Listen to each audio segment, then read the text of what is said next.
Adventist World Radio, the voice of hope. Radio feon'ny fanantenana na ny AWR.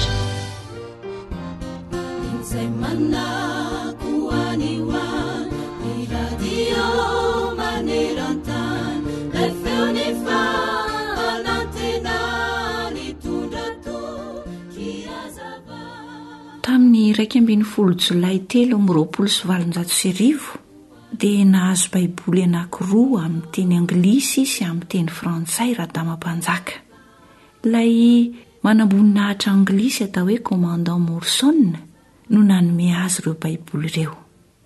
Dia hoy ilay manamboninahitra tamin'ny Mpanjaka: raha tianao tompoko lahy, dia te-hanolotra anao ny boky milaza ny tantaran'ilay lehilahy anankiray nandany ny andro ny ainany tamin'ny fanaovan-tsoa. Dia hoy Radama namaly ilay manamboninahitra: raha ny mahitsy no ao anatin'ny boky fa tsy meloka, dia tena faly hanana izany boky izany. Dia tena tian'ny Mpanjaka tokoa ireo boky ireo, nefa tsy mba novakiany ary tsy noraketiny tao am-pony, ka dia lavo ny fanaranam-po isan-karazany tamin'ny fiainana izy. Narary ary ny Mpanjaka: ory loatra ny foninga Jonsa raha nahita ny Radama narary. Rehefa namaky ny baiboly taminy teo amin'ny ora farany izy, ary dia niloha-bolana hoe raha mba nety asan'ny baiboly tamin'ny androm-pahavelomany mantsy izy, dia tsy ho toy izao no fiafarany.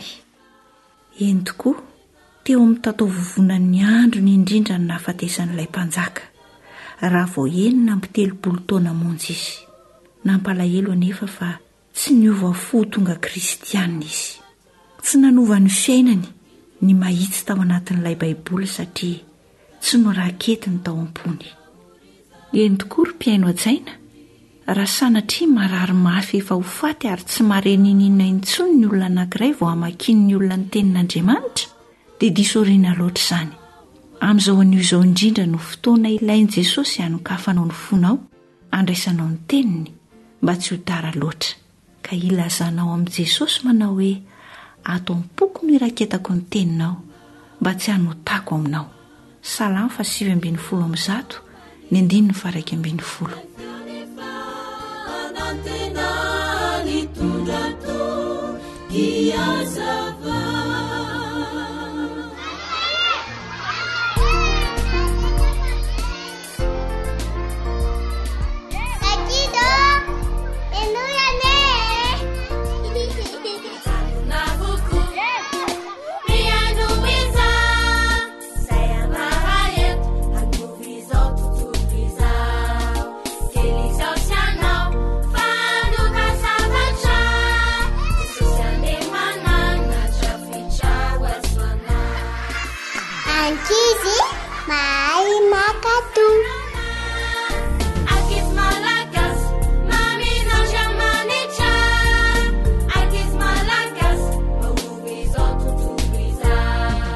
Dia tonga eto amin'ny fotoana ny fanomezana indrentsika raikisy. Fa zao aloha ndiana tsy ho iaingana ny zokinao sy ny zandrinao ary ny namanao izay mbola varam-barenany ambadika any. Aingana fa sao tara dia tsy mahiriny ny tantarantsika sy ny fandaharana izy.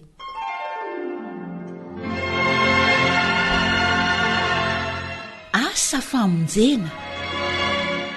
Tantara no soratan'ny Anitra Nirina Arivony, andrenesanao an'i Nartina, Fanjaniaina, Zoanitra ary Samma.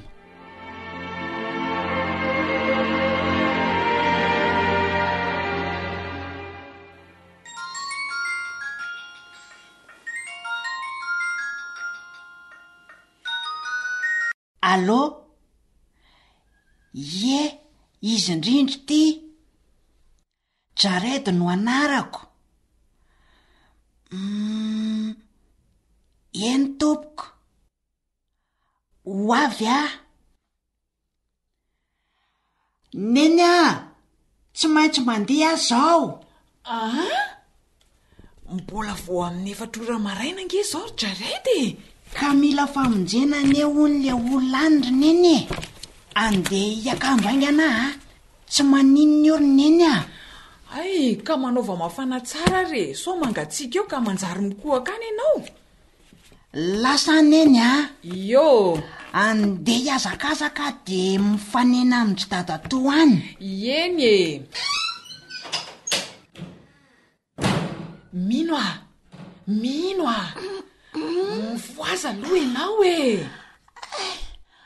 Misy inona ry neny a? Mivoaza aloha fa hivavaka ho an'ny Jared sy dadatoa sy ireo namantsika e.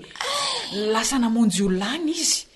Misy tondra-drano indray hono mantsy ery ampitandrefana tamin'ile orambe iny e. Dia natsoiny dadatoa tamin'ny telefonina vao teo Jared hanampy azy. Mivoaza ny zanako, andao hivavaka tsika. Mafana fo amin'ny asa famonjena olona koa izokoko indry neny ka. Eny e, anisan'ny asa mahafinaritra azy mihitsy io mamonjy olo io. Angamby izy ny asa amin'ireny mpamonjy voan'ireny mihitsy rehefa lehibe ka. Mety ho izay mihitsy ry neny a, sady izany foana neny teneniny e. Ka tsisy maharatsy an'izany e. Fa andao aloha tsika ry mino hivavaka. Ao ary moko.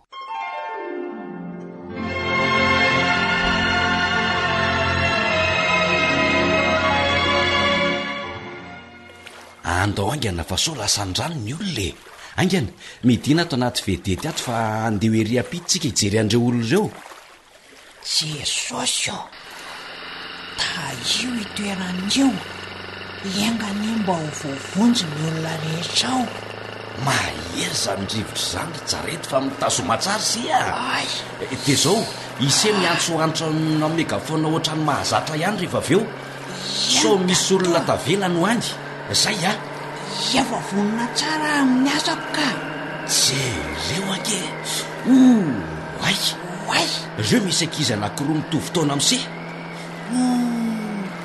Itsy ambony tafitrano itsy. Io ry Jared a. Midina ambanimbany dia amonjy anareo zahay. Moramora fa malama be a. Ao. Alefaso alohan'ny tongotra. Io efa misy olona vonina andray anareo. Aza matahotra fa anavitra anareo zahay. Aza matahotra hoa. Mama! Ao fa efa voavonjy nareo zao. Mbola maka reo olona tavelany vedety sasany a. Aza mitomany tsony fa efa avitra nareo. Hitanareo reny. Reny fa miditra ao anaty vedety daholo ny olona. Andao aloha tsika monjy ny tanety fa mangatsika be eto e. Eny ihany koa efa misy zavatra mafana azy trony. Sy lamba bafana orakofanareo fa tena mangatsika nareo a. Misaotra tompoko.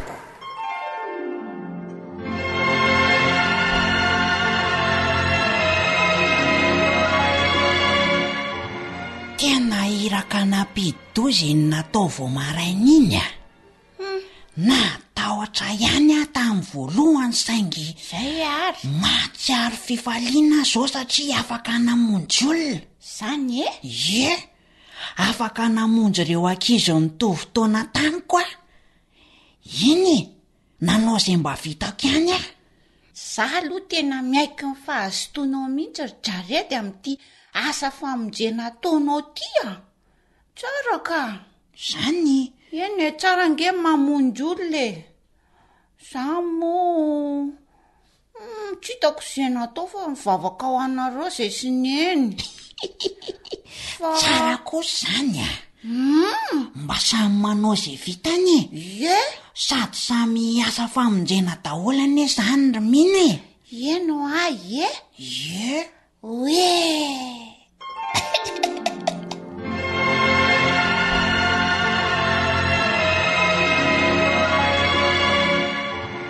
Maro be ireo fahoriana sy fahotana be izay miseho eto an-tany ndraiky izy. Isika dia mila ny Jesosy hamonjy antsika amin'izany zavatra ratsy rehetra izany. Vonina any anavitra antsika Jesosy raha tapa-kevitra handray ny famonjena isika. Mila ny ankizy rehetra ihany koa Jesosy mba hamonjy ny namany araka izay vitany. Ohatra hoe mba manome sakafo ho an'ny ankizy namana. Mety misy akanjo tsy atonina anao ntsony na akanjo mafana tsy hanaovanao intsony ao aminao ao, omeony tsy manany reny. Misy kiraro na kapa tsy atonina ihany koa, omeo ireo ankizy izay tsy mba afaka mividy reny. Fa raha manao an'izany ianao dia atsiaro fifaliana ary ho faly ihany koa Jesosy.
Zay lay onjany fanantinana. Azafany mijery ny solafaka, aza miandry fotoana nanatra, aza saina hoe ho ranoraraka, fa ataovy ambany amem-pana.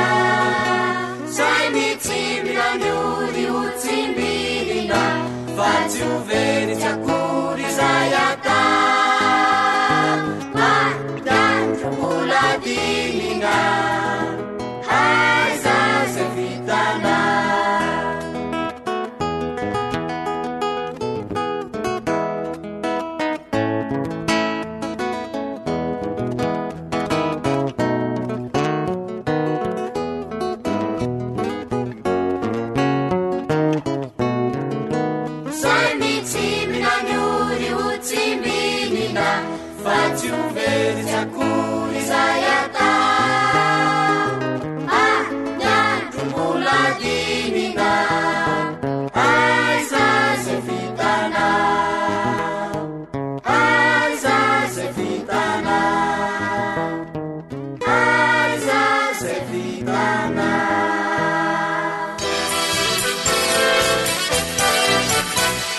WR manolotra ho anao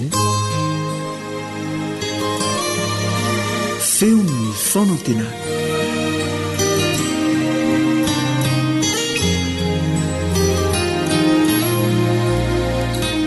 Tao Gibeona no nisehon'i Jehova tamin'ny Solomona tamin'ny nofy no ny alina, ary hoy Andriamanitra, angatao izay tianao omeko anao. Dia hoy Solomona, ianao efa naneho fahasoavana lehibe tamin'ny Davida raiko mpanomponao, araka ny nandehanany teo anatrehinao tamin'ny tsy fivadiana sy ny fahamarinana ary ny fahitsian'ny fony taminao. Ary ianao efa nitahiry izao fahasoavana lehibe izao azy, dia nanomezanao azy zanakalahy hipetraka eo amin'ny seza fiandrianany, tahaka ny amin'izao anio izao. Ary ankehitriny Jehovah Andriamanitra, ianao efa nampanjaka mpanomponao handimby an'i Davida raiko. Nefa izaho dia mbola zaza ihany, ka tsy fantatra akory izay fivoaka sy fiditra. Ary izaho mpanomponao koa dia ao amin'ny olonao izay nifidinao, sady olona betsaka tsy tambo isaina, ary tsy hita isany amarony. Koa omeo ahy mpanomponao saina malady, hoentiko mitsara ny olonao, ahaizako manavaka ny soa sy ny ratsy.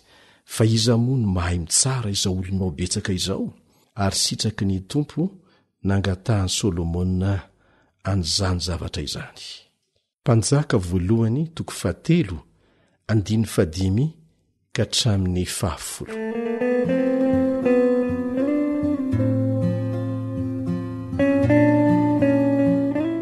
Dia faly miaraka aminao indray ao anatin'izao fiaramianatra ny tenin'Andriamanitra izao, miaraka amin'ny onjam-peon'ny radio adventista iraisam-pirenena na ny AWR, sampana teny malagasy ny namanao mpiara-mianatra aminao Elion ndre mitanso manasanao hiaraka ivavaka amiko milohan'ny handraisantsika ny fampianarana avy amin'Andriamanitra.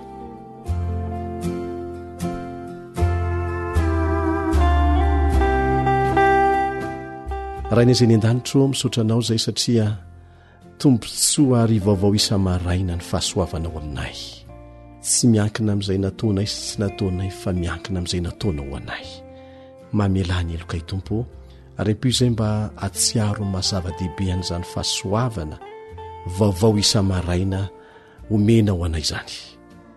Hianatra ny teninao izay handray fahalalana, handray fananarana avy amin'izany teninao izany, mangataka anao izay mba hampianatra anay, hanokatra ny masom-panahinay ary indrindra hanampy anay handray fanapa-kevitra avy amin'izay tianao ataonay, miainga avy amin'izany lesona ho ampitanao aminay izany. Amin'ny anaran'i Jesosy, amen.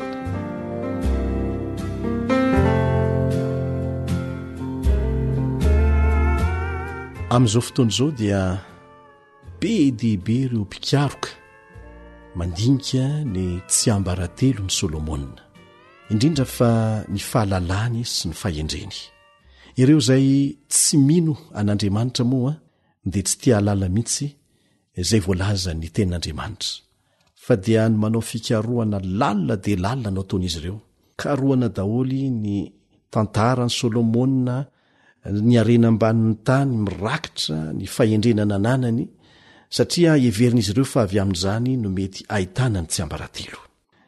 Hitantsika avy amin'ny teny izay novakintsika teo fa Andriamanitra no nanome an'i Solomona ny fahendrena, ary ny fototra tamin'izany fahendrena izany ny fahombiazan'i Solomona manontolo mihitsy, hatramin'ny fahaizana mitondra fanjakana, hatramin'ny fahaizana manangona arena betsaka izay nanome voninahitra ny fireneny ary nanome voninahitra an'Andriamanitra indrindraindrindra.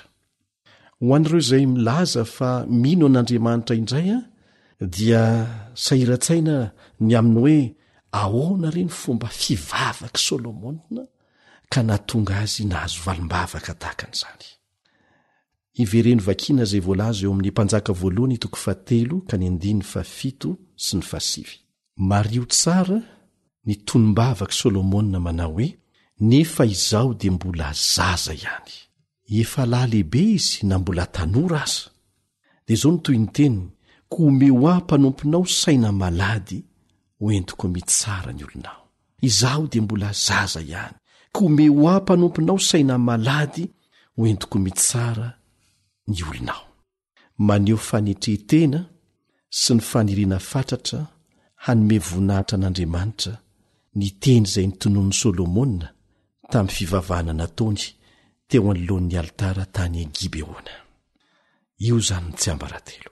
Rehefa manatona an'Andriamanitra ianao dia mila manatona an'Andriamanitra amin'ny fanetretena. Mila mifanaraka tsara amin'izay voalaza ny vavanao ny dikan'izany ao anatin'ny fonao. Le Andriamanitra izay miaino anao dia tsy olombelona fa Andriamanitra, ary mijery ny dikan'izay zavatra lazainao ao anatin'ny fonao izy. Tsy tokony hifanipaka izany. Misy fanetretena ve ao anatin'ny fangatahana ataonao ary avy amin'ny fonao manontolo ve izany? Ity mpanjaka tanora ity dia nahatsapa fa malemy tahaka ny zaza, raha tsy noho ny fanampian'Andriamanitra azy, ary tsy afaka isahana andraikitra mitambesatra be aminy hitondra fanjakana.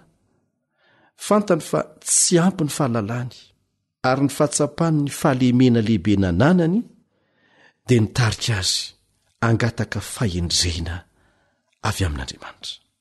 Tsy misy faniriana feno fitiavatena mihitsy io tao am-pony. Mario tsara zany. Tsy mba naniry azo fahalalana hanandratra azy mihoatra no namany izy, tsy zany nangatahany. Ary hitan'Andriamanitra tao anatin'ny fony zany. Fa ny amita ampahatokina ny adidiny, zay no nameno ny fony. Zany no nisafidianina ny fanomezana izay afaka hitarika ny voninahitr'Andriamanitra ho eo amin'ny fanjakany. Tsy tonga mpanefoefo, na tena manam-pahendrena, na tena olo-malaza Solomona raha tsy efa avy nanao izao fiaikeny izao teo anatrehan'Andriamanitra hoe mbola zaza ihany aho ary tsy fantatra akory zay fivoaka sy fiditra. Ry mpiara-mianatra amiko, isika rehetra dia samy nomen'Andriamanitra toeram-pitokisana amin'izay andraikitra misy atsika. Tsy izay heverintsika ho alehibeany zany no zava-dehibe, satria zava-dehibe daholo. Na fianakaviana anankiray aza no andraikitra nomenanao dia efa andraikitra goavana be zany. Azadino fa tao anatin'ny fianakavianany no niaingany Solomonina, tokony hanao fiezahana mba hafantatra ny fampianarana izay misongadina avy amin'ny vavaka nataon'i Solomonina isika rehetra izay nomena toeram-pitokisana. Arakaraka ny mahambony ny toerana misy antsika, mahalehibe ny andraikitra nomena antsika. Arakaraka ny fitadasika ny fahefana ananana no tokony ahatsapana ny zavatra ilaina sy ny fiankinana lalina amin'Andriamanitra.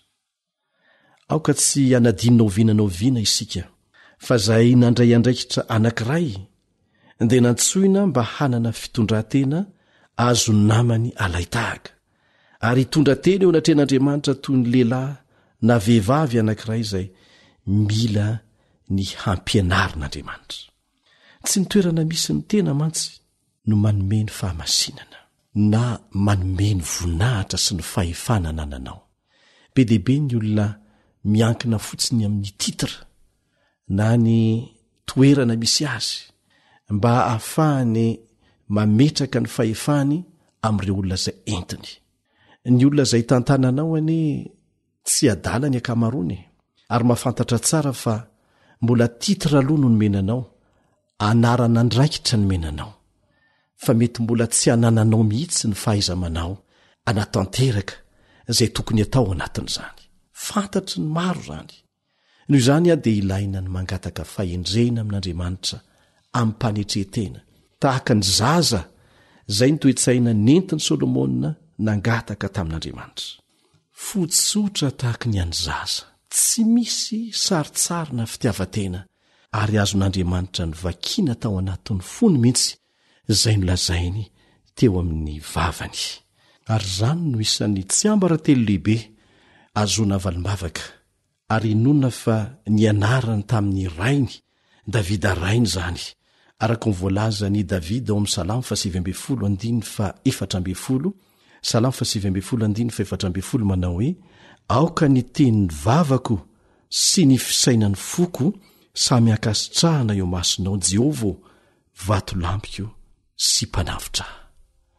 Hanampy ianao any Andriamanitra, hanampy Andriamanitra mba samy hanao fanandramana tahaka nataon'i Solomonina rehefa mivavaka mangataka amin'Andriamanitra. Amen.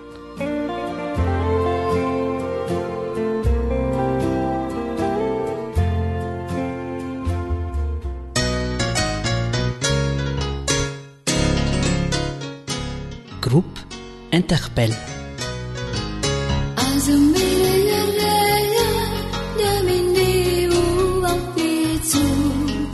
Fananianiu tesibla fantajau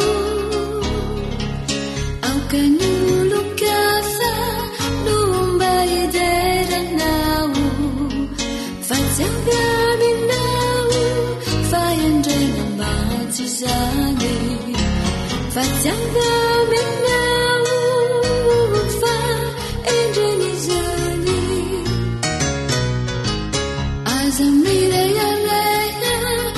You're listening to Adventist World Radio, the voice of hope.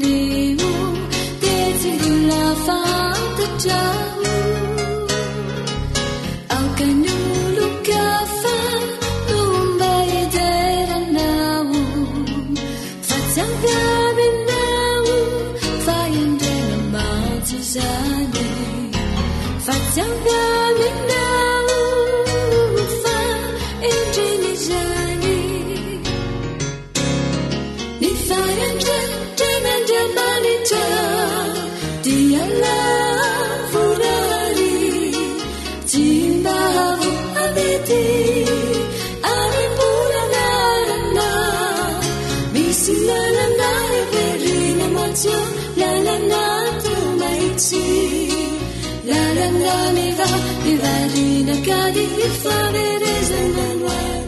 AWR zay lay onjany fanantenana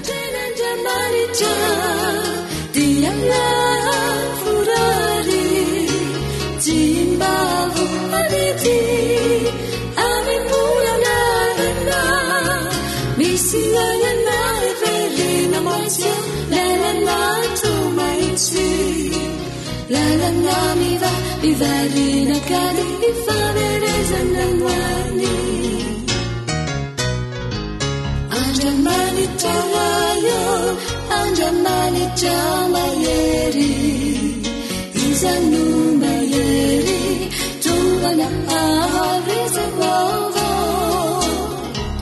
Dera laza sisatra Nuatulu chuanau Anani ampitsu ni umadi mandrakizai Anani aniu ariu mandrakizai Radio AWR lay feo mitondra fanantenana isan'andro ho anao.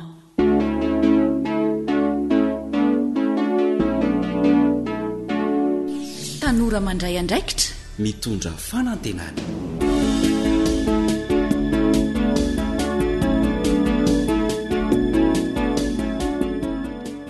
Faly tafaraka aminao ato anatin'ny fandaharana tanora mandray andraikitra ny ekipa ny feon'ny fanantenana ary manasanao anaraka izany hatramin'ny farany.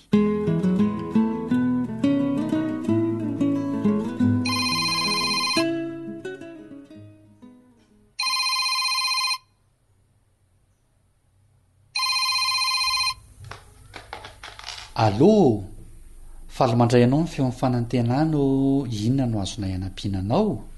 Azafady indrindra tompoko. Misy olana mba tiako lazaina. 15 taona zao dia ny akabeazany namako rehetra efa manao sipa daholo. Misy azy efa nanala zaza mihitsy fa izaho mbola tsy nanao an'izany Aprisiandry zareo hanao sipa nefa matahotra be dia malahelo fa lasa tsy dia resahandry zareo tsony zao. Dia mila torohevitra mahakasika izay tokony atao izany ianao? Ie, mba te azo fanampahalalana. Fantatro anefa tsy mety ny ataondry zareo nefa raha tsy manao an'izany hono dia tsy miaraka amiko tsondry zareo. Dia izay no mba ilako torohevitra avy aminareo. Tena mety mihitsy izao nataonao mitady torohevitra izao satria mbola betsaka ny zavatra tsy haintsika betsaka koa ny zavatra tsy fantatsika tsara eo amin'ny fiainana. Misy aza namana manoro voana mihitsy Dia inona kay ny vahaolana? Voalohany indrindra aloha manana tanjona ara-pananahana. Ohatra hoe raha amin'izao 15 taona noho izao dia hiditra amin'ny firaisana ara-nofo voalohany dia inona mety ho vokany? Mety azo aretina avy amin'ny firaisana ara-nofo. Mety ho be voka dia tsy afaka mianatra tsony. Marina mihitsy izany ary mbola betsaka ihany koa ny voka-dratsy ny fitondrana voaka-loha loatra ohatra hoe sarim-piterahana sy ny sisa dia misy koa ny zazavavy menatra na matahotra ny ray aman-dreny fa hoe be voka dia inona no ataony? Dia lasa manala zaza. Izay mihitsy nefa mety tsy ampiteraka tsony ary mety hahafaty mihitsy azy izany. Aleoko tsy maika any amin'izany fa hianatra tsara aloha mba ho tafita. Rehefa lehibe hanambady any dia afaka manao an'izany tsara. Misaotra betsaka ary tompoko.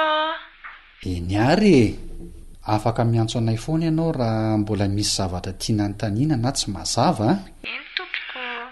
Fa ankoatran'izay ihany koa dia manasanao anaraka ny fandaharana natao indrindra ho antsika tanora izay vokarin'ny radion'ny feo fanantenana. Afaka minitra vitsy eo dia efa mandeha io fandaharana io mba handraisana torohevitra mahasoa mahakasika ireo olana pazo antsika tanora e. Ay le hoe tanora mandray andraikitra. Zay indrindra. Indraindray manko maharaka ny fandaharana io dia indraindray tsy maheno. Fa manomboko izao dia andrasy fa aharahako tsara fa mahasoa. Dia misaotra betsaka ary tompoko. Misaotra anao.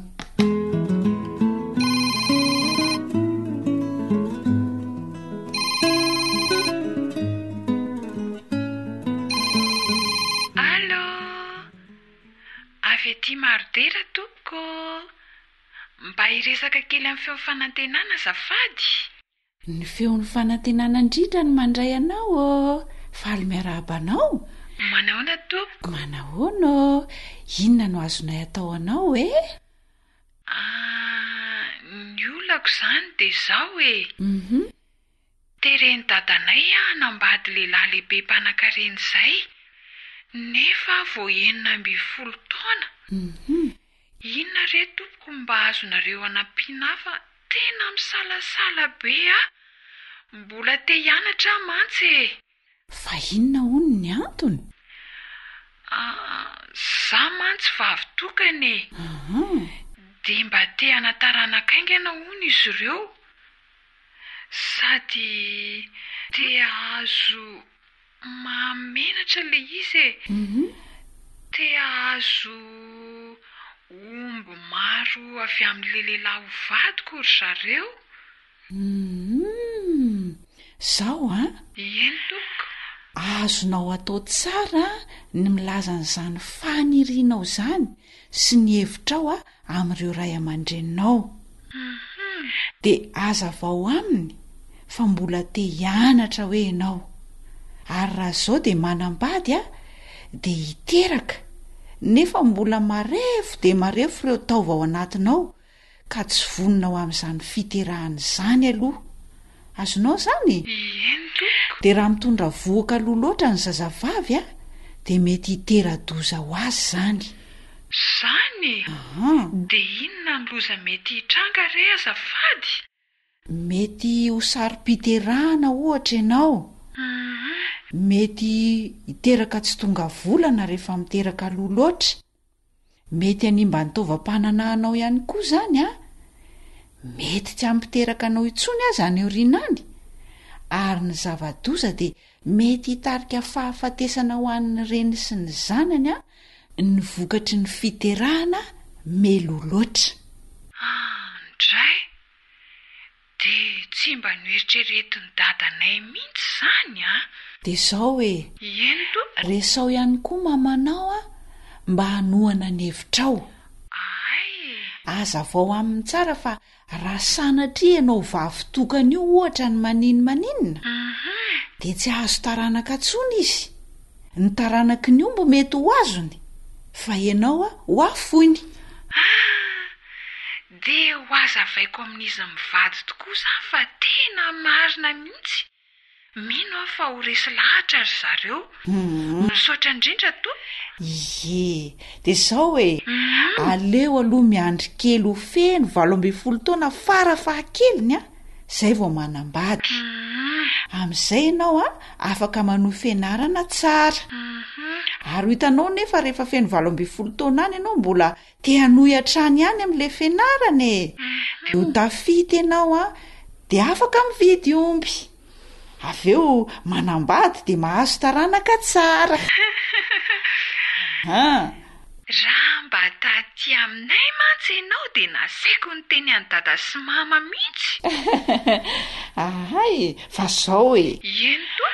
Ampafantaro ny dadanao sy mamanao ihany koa ity feon'ny fanantenana ity e. Fa afaka manazava ny sainy ihany koa anie izay e. Eny toa. Ary aza misalasala mihitsy mamerina miantso anay raha ohatra ka mbola misy ny fanontaniana na zavatra tsy mazava. Fa vonona nampisainy mety torohevitra anao zahay. Izany Eny tompoko. Dia aza adino ihany koa manaraka ny fandaharana vokarin'ny radion'ny feon'ny fanantenana e. Betsaka ny torohevitra sy ny taridalana atolotra antsika tanora. Mba hahatonga antsika tsy hanaonao foana fa hafantatra ny tokony atao rehefa manaraka ny fandaharana. Ie, ka nanaraka ny eo indrindra niny na ahafahako ny antso anareo e. Sady efa hanomboka mihitsy zao izay fandaharana ho an'ny tanora izay fa misaotra betsaka tompoko. Tsisy fisaorana rehefa asao ihany koa ny namana anaraka amin'ny fandaharantsika dia meno finaritra e. Eny tompoko, tena efa manomboka tokoa ilay torohevitra ao fandaharana fa aleo ary aloha enony e. Mandra-piona tompoko. Ndao ary eo.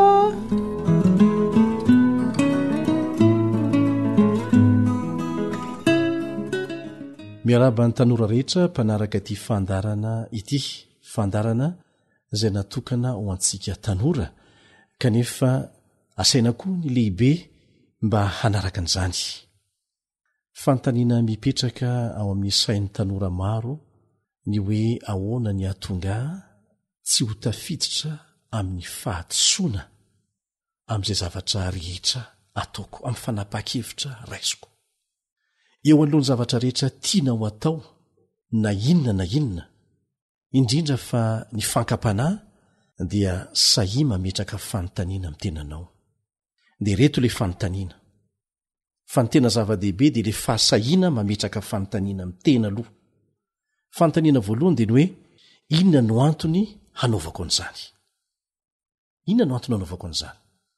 Faharoa dia ity inona ny tanjona kendreko raha nao an'izany aho. Inona ny tanjona kendreko raha nao an'izany aho. Ary fahatelo inona ny vokany, inona ny tohiny. Raha vitanao zany ny miato kely milohan'ny handraisana fanapaha-kevitra hanao zavatra anankiray na tsia dia mametraka an'ireo fanontaniana ireo dia hanampy anao be dehibe sahady zany tsy ho tafiditra amin'ny zavatra tsy tokony ataonao. Ho zahay hoe sahia misy dikan'izay fahasahian'izay fa be dehibe ny miezaka tsy te hiditra amin'izany fanontaniana izany aza mandeha anjambany satria manana maso mahiratra sy saina afaka mandinika sy natao andinika tsara ianao. Matoa ny Baiboly miteny hoe izay manatsofina aoka izy haino dia be dehibe manatsofina fa manampy-tsofina. Matoa ny Baiboly miteny hoe ny maso ny jiro ny tena natao ampiasaina tsara zany maso zany, natao andinika tsara io sainao io. Matoa misy zavatra ataonao anjambany dia azo antoka fa zavatra ratsy sy animbanao zany. Ka ny fihetseham-pontsika matetika ny tena manimba antsika. Aoka ny fihetseham-po ho fehezin'ny saina mandinika. Atao fahazarana mihitsy zany amin'ny fanapaha-kevitra rehetra ataonao hatramin'ny zavatra madinika indrindra ary manomboka amin'ny zavatra madinika mihitsy aza. Hatramin'ny hoe tokony hiteny ave sa tsy tokony hiteny. Fa tsy hoe izay tonga ao ambavako dia ho teneniko avokoa. Tahakan'izany koa rehefa misy zavatra ho ale. Ny fanontaniana tokony hapetraka dia ny hoe tokony handeha ave sa tsy tokony handeha, fa tsy hoe tia handeha na tsy tia handeha. Tahakan'izany koa ny amin'ny sakafo hohanina ohatra. Tokony sakafo ve sa tsy? Zay ny fanontaniana tokony hipetraka, fa tsy ny hoe izay fotoana tiako hinanana rangahy dia mety daholo aho. Efa te hinana dia mihinana, fa tsy te hinana dia tsy mihinana. Sy ny sisa afaka maka ohatra be dehibe ianao. Izay tokony atao no tokony hibaiko ny zavatra ataonao, fa tsy ny fihetseham-ponao no mitondra an'izany. Zay ilay fahasahiana mifehy ny fihetseham-po amin'ny alalan'ny saina mandinika. Amin'ny zavatra rehetra ataonao dia aza omena toerana hibaiko anao mihitsy ny fonao. Zaro mihitsy ny sainao hifehy ny filan'ny fonao raha tsy te hiditra ny fanapaha-kevitra diso ianao. Mila mamola tena mihitsy ary ity tsy maintsy atao mbavaka izany. Satria Jesosy niteny tsy mahay manao na inona nareo raha misaraka amiko. Zay nge ny ilana ny fivavahany. Isika dia efa nisimban'ny fahotana nandritry ny 9 taona mahery. Efa simba ny fahotana isika.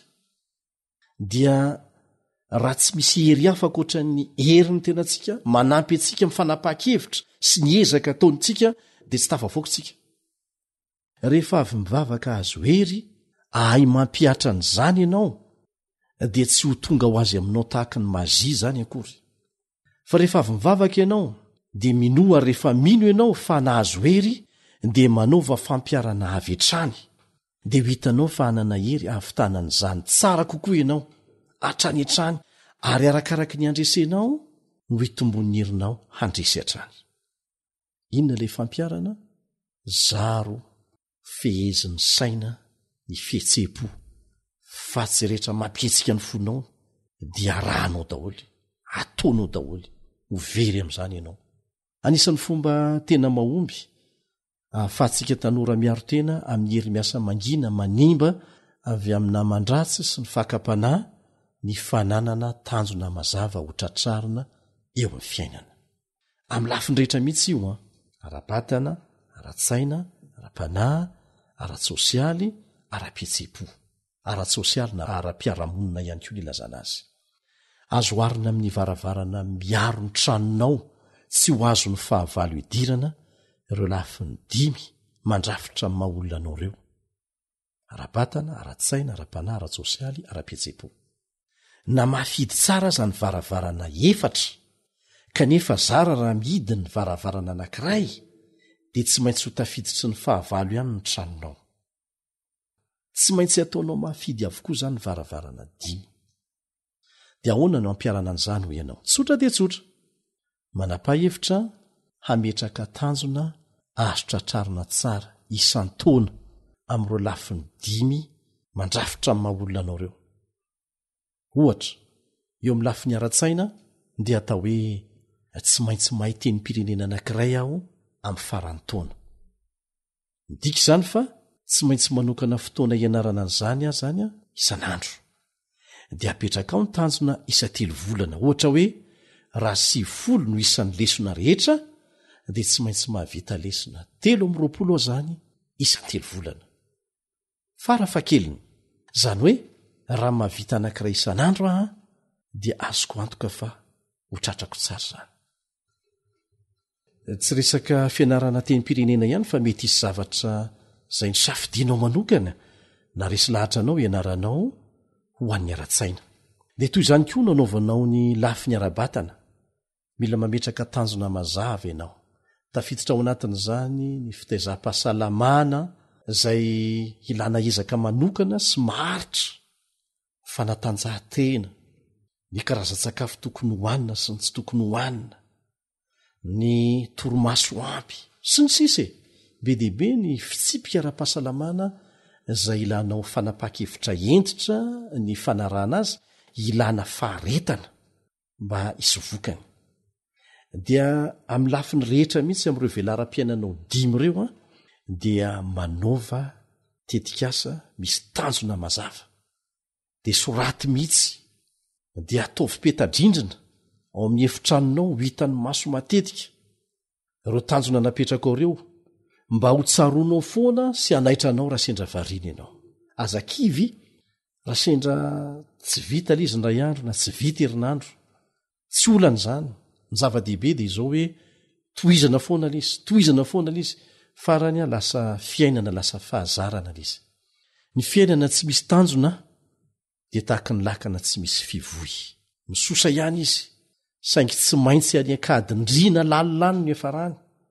Mifangaro amin'ny olona eny ihany izy, ohatra ny mba mandeha ihany ny fiainany, saingy tsy ela dia ho hitanao fa olona mpanjenjena ihany, tsy maintsy ratsy fefara. Ny fanananao tanjona ry tanora namana dia sady mampivelatra anao aingana, mahatonga ny fiainanao isy vidiny, ary miaro anao indrindrandrindra amin'ny ratsy sy ny fankapanahy mpamely ny tanora marobe amin'izao fotoana izao. Maro amintsika tanora no sahiran-tsaina amin'ny zava-miseho amin'ny fiainany, fifandraisany amin'ny ray aman-dreniny, amin'ny namany, ny fiainany manokana, ny fihetseham-pony, ny olon-tiany sy ny sisa. Tsy hitany mihitsy ny hamalinany ireny matetika. Voalohany dia ento am-bavaka amin'ilay Andriamanitra nahary sy namonjy anao zany fanontaniana manahirana anao zany.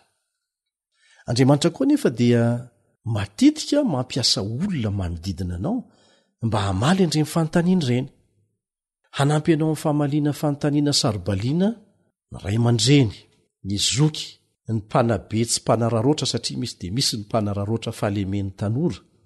Afaka manampy anao amin'ny fahamaliana fanontaniana manahirana anao koa ny mpitandrina izay tena mpitandrina, satria hiara-malala fa misy koa ny mpitandrina malemy. Afaka manampy anao ny namana tena namana fa tsy ny namana mpanararoatra. afaka manampy ianao koa zahay eto amin'ny onja-peo ny feo ny fanantenana dia aza misalasala manoratra amin'ity adresy ity raha afaka mifandray amin'ny alalan'ny aterineto ianao. awr malagasy @gmail.com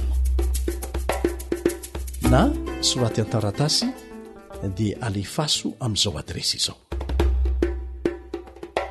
AWR boîte postale 700 Antananarivo 100.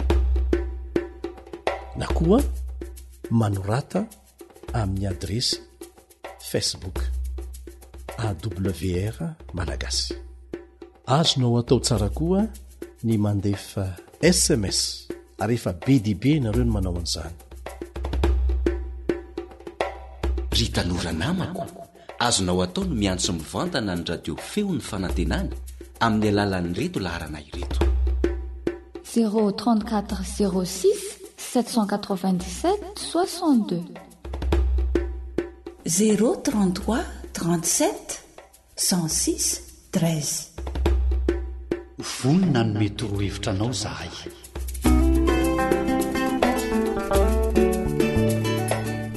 Izay koa namarana ny fiarantsika teto tamin'ity anio ity, manao mandra-peona vetivety indray ary manantena ny fifandraisana tsy tapaka aminao ny zokonao Ilion Andriamitanso. Sotra tompoko.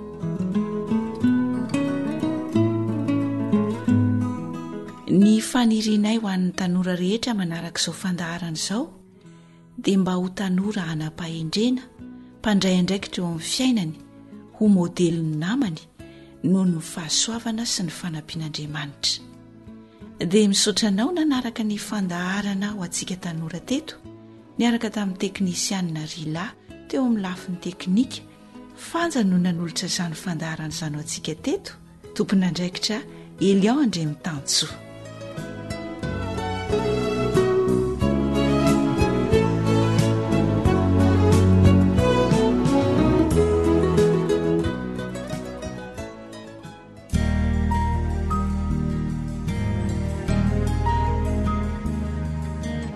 Faniteninao no fahamarinana. Taridalana manokana fianarana baiboly avoaka ny Fiangonana Adventista maneran-tany. Iarahanao amin'ny radio feo ny fanantenana.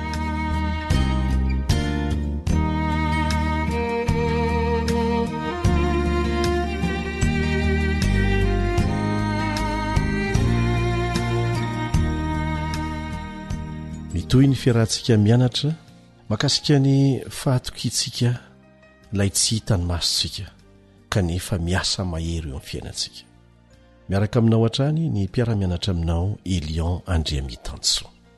Misy aminareo manontany ny fomba ifandraisana amiko mivantana dia reo numéro miverimberina eto ihany ane 034 06 797 62 034 06 797 62 na 033 07 170 70 033 07 170 70.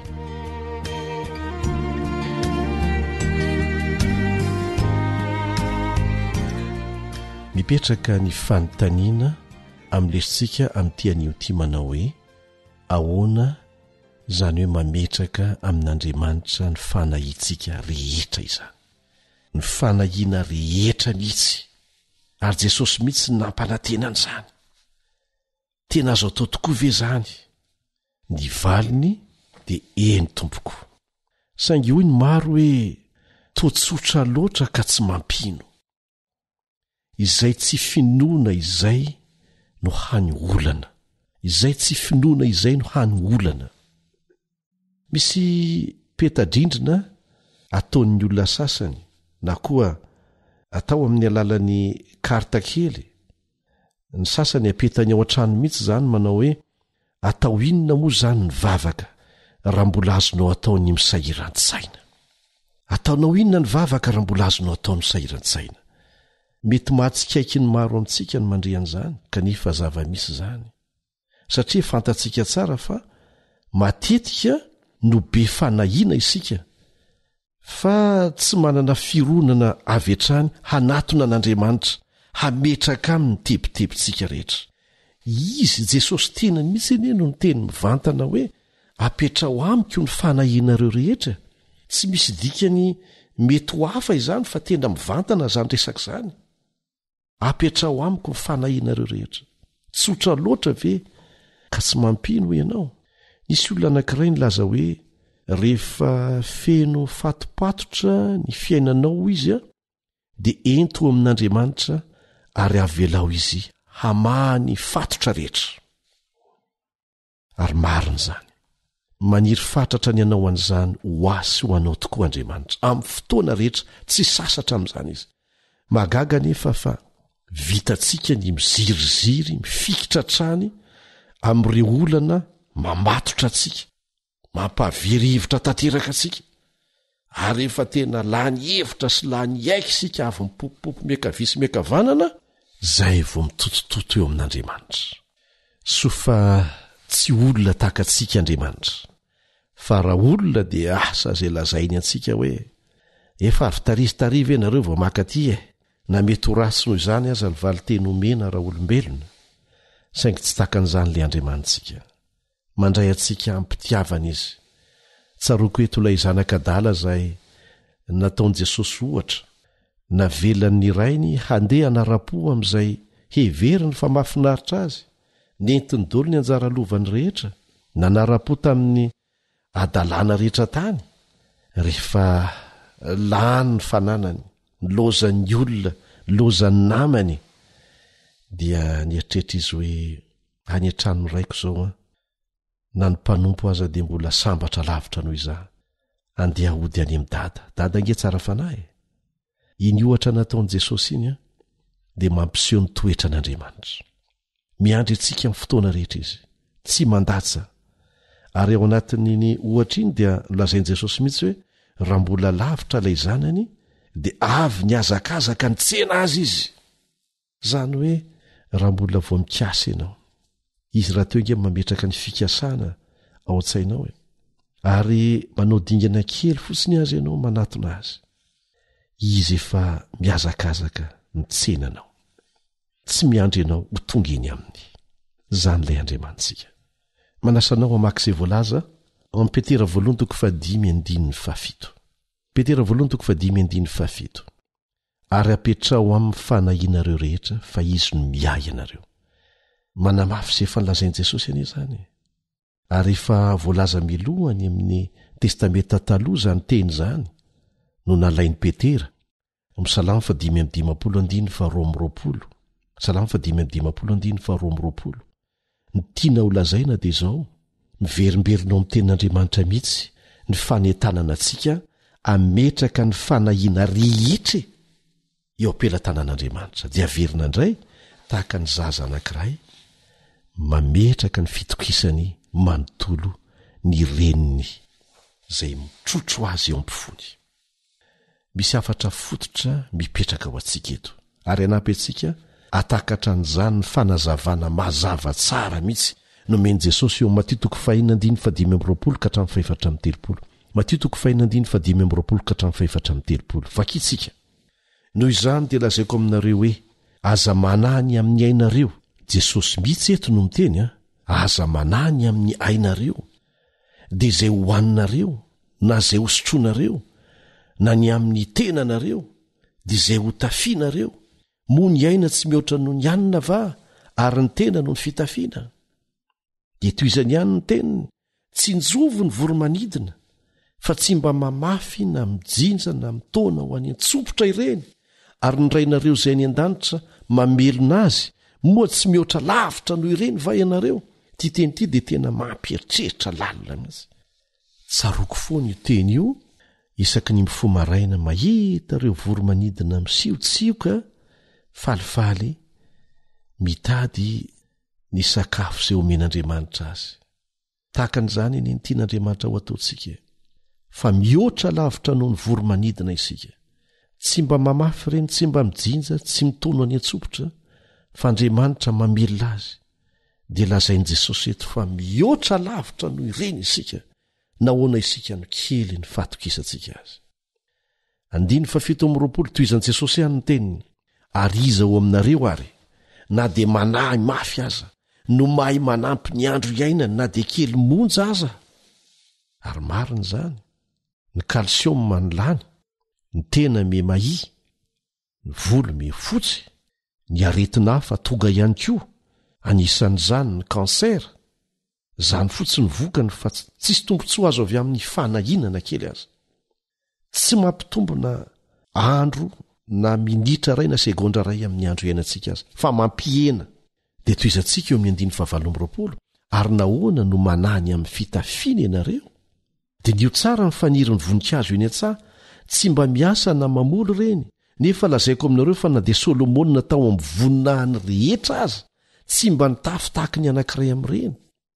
Ary raha niahatra any an-tsaha, zay any anio, ka tsy mpiao-apatana raha pitso no ampitafian'Andriamanitra toy izany, tsy mainka avay ianareo ry kely finoana. De aza manahy ianareo ka manao hoe inona no hoaninay, na inona no sotronay, na inona no tafianay. Fa izany rehetra zany de katsahany jentilisa fatratra. Fa fantatry ny rainareo zay any an-danitra fa tokony ho anareo zany rehetra zany. Fa katsao aloha ny fanjakany sy ny fahamarinany, dia anampy ho anareo zany rehetra zany. Ary amin'izany dia aza manahany amin'ny ampitso ianareo, fa ny ampitso anahany azy, ampy ho an'ny andro ny ratsy miseho eo aminy. Fampanantenana sy fanomezan-toko fe misy ohatran'izany.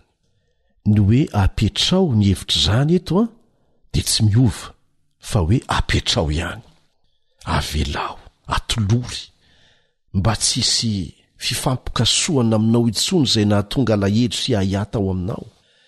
Fa lasa any amin'ny tanteraka, lasa any amin'ny Jesosy tanteraka. Mazava loatra fa tsy atsipitsika eny rehetra eny fotsiny enta-mavesatsika.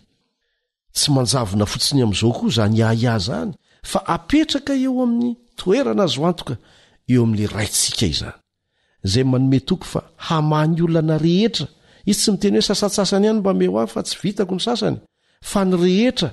Zany no ambaran'i Jesosy amiko sy aminao, ary nazava tsara ny fanazavany azy teo amin'ny Matio.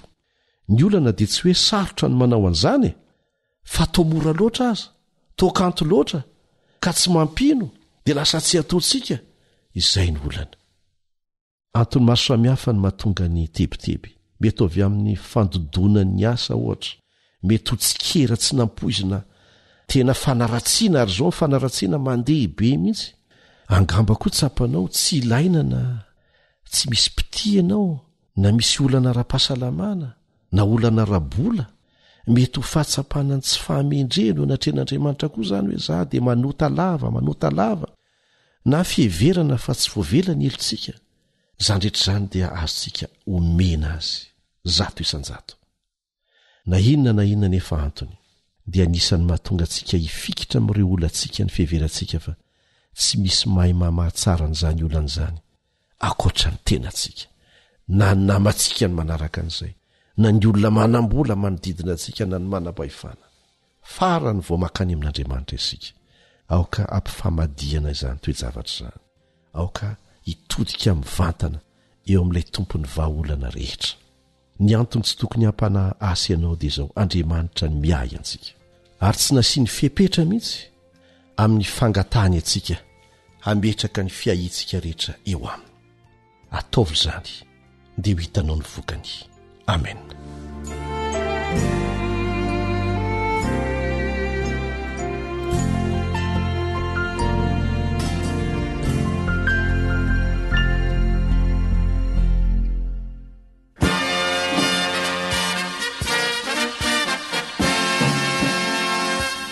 Adventist World Radio, the voice of hope. Radio Femon'ny Fanantenana.